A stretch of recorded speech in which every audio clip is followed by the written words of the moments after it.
Hi, Piper.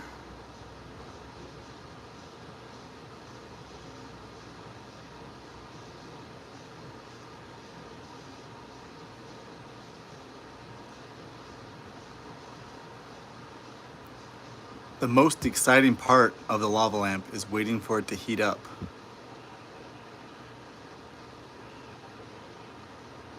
The spasm the wax does right before it starts to go in that truly liquid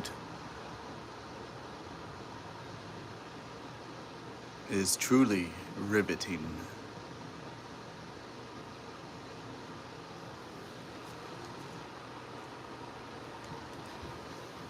Patience, my psychedelic soldiers. Patience, Piper, my psychedelic soldier. Do you have what it takes?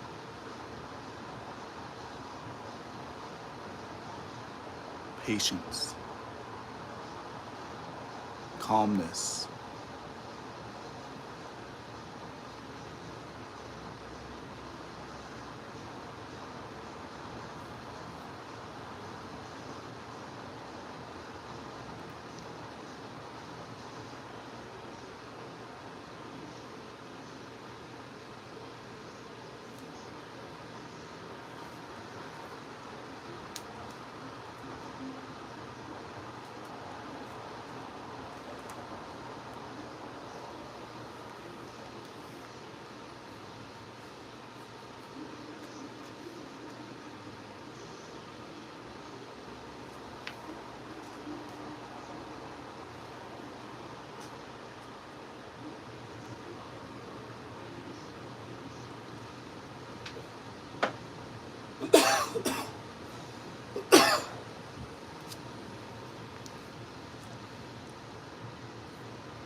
You know, the crazy thing is, Piper, everything is a rainbow.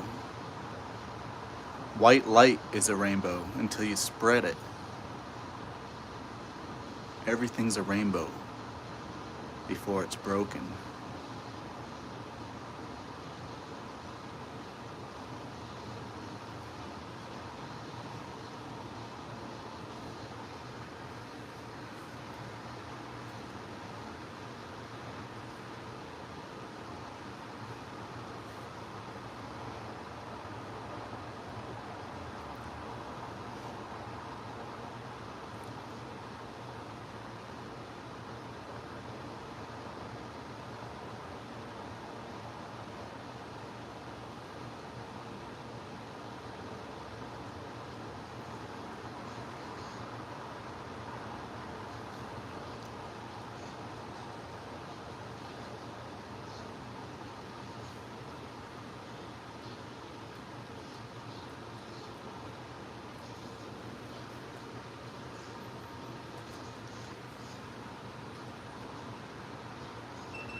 Overtraining. Overtraining has been a topic of great interest over the past decade. Overtraining can be defined as excessive frequency, volume, or intensity of training resulting in fatigue, which is due also to a lack of proper rest and recovery. Overtraining itself is simple. A stimulus, overtraining syndrome is the condition resulting from overtraining. It is sometimes referred to as staleness. This syndrome can, but does not always, include a plateau or decrease in performance. Many alternative terms have been suggested for overtraining, including burnout, chronic overwork, physical overstrain, and overfatigue. Some authorities use the term overtraining only when a decline in performance occurs. Overtraining can occur on a short-term basis, which is now termed overreaching. Recovery from this condition is easily achieved within a few days. Consequently, overreaching is often a planned phase of many training programs. However, overreaching can be considered the first stage of overtraining syndrome. The following progression illustrates the overtraining continuum. Overtraining stimulus leads to acute fatigue, leads to overreaching, leads to overtraining. Overtraining syndrome can last as long as 6 months, and recovery may not be immediate.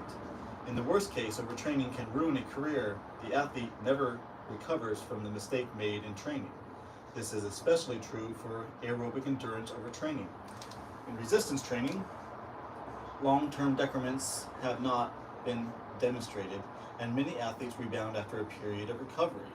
Since we now know that such rebounds are possible, it is difficult to determine when overtraining becomes chronically detrimental. In addition, some athletes respond to overreaching, whereas others do not. In many athletes, the problem is typically too much too soon, or too much repetitive overuse, which results in injury. Overtraining can cause dramatic performance decreases in athletes and of all training levels, but the training mistakes may be quite different. Overtraining can cause dramatic performance decreases in athletes of all training levels and is caused by mistakes in the training program.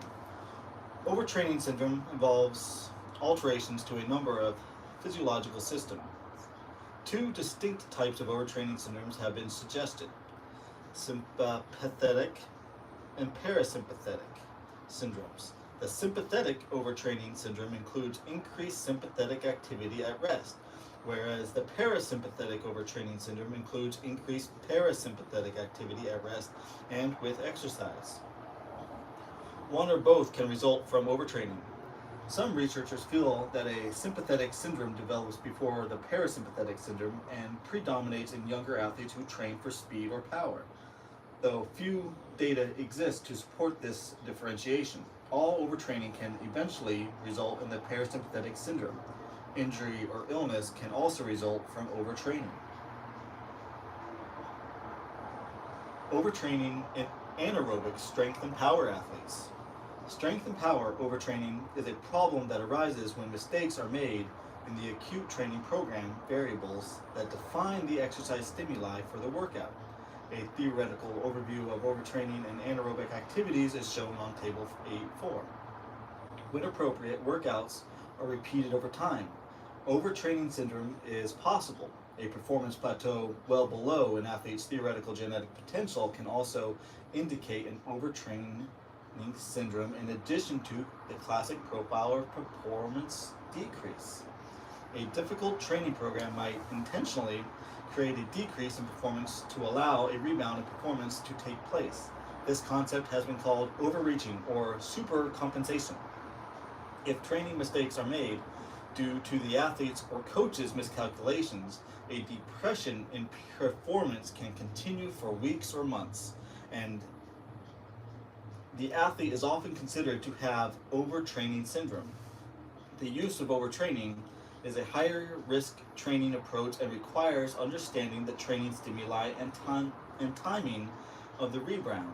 This is vital to its success. In elite competitions, small performance increases can make the difference between the gold medal and 100th place. Thus, the high-stakes game of training for elite performance requires even more careful planning than training for fitness and health.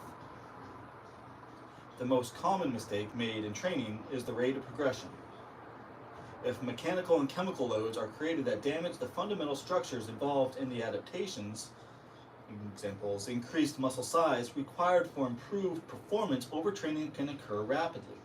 For example, a shot putter performs a supplementary speed workout by sprinting both the straightaways and turns on a small indoor cement track. Such a workout can place high shearing forces on the muscles that connective tissue of the lower legs, resulting in tremendous stress and damage. The damage of vital structures results in a decrease in shot putting performance. Thus, overtraining could arise from mistakes in supplemental training.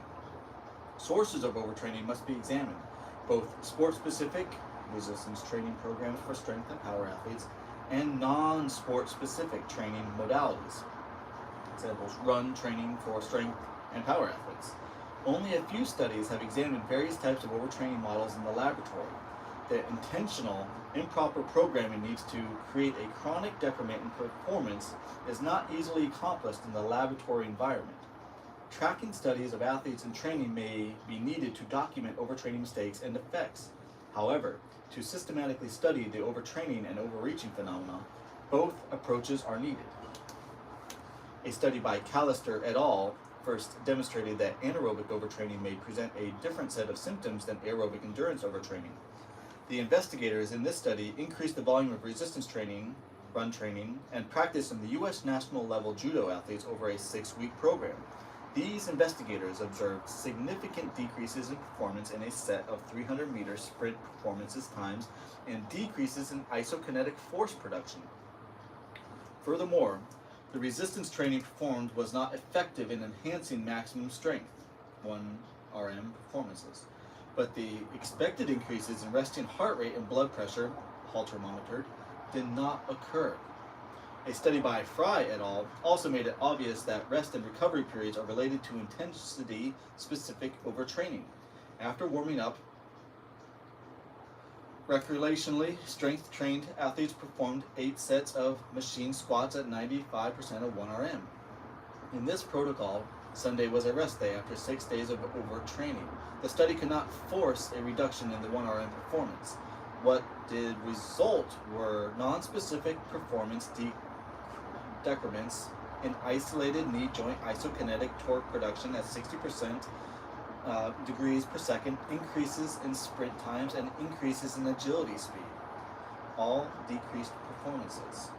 The investigators found that a body preserves the high force production of the 1 RM and that 1 day of rest appears to enhance tolerance of a overtraining protocol. Yet the decrements in peripheral performance serve as a caution that something was still negatively affecting by the overtraining protocol. Thus, athletes and coaches and sports scientists should examine the athlete's peripheral as well as global performance abilities to ensure that overtraining in just one performance parameter does not occur. A decrease in performance in sports and isokinetic torque production may not be important for a powerlifter, but they could cause a concern for a football player. In a subsequent study by Fry et al., the 1 day of rest was eliminated in the overtraining protocol, and after warming up, each subject lifted 10 sets of their 1RM with rest between sets. This resulted in a significant decrease, greater than 9.9 pound or 4.5 kilograms, in the 1RM in 73% of the subjects. It is interesting that 23% of the subjects' 1RM decreased less than 9.9 pounds or 4.5 kilograms. And some were still making progress and not yet in an overtraining state. This demonstrated that the time course of an overtraining condition greatly depends on the individual response and genetic endowment, while follow-up was not done to determine whether this protocol constituted overtraining or just overreaching. It was apparent that intensity overtraining would be difficult to carry on for an extended periods due to the localized stress in the thigh musculature and knee joint. This study showed that a relatively low volume exercise stress, but one with a high, greater than 100% relative intensity without any day of rest, can result in dramatic performance decrements in both non-specific test variables, isokinetic knee extension, peak torque sprints, and training mode specific variables.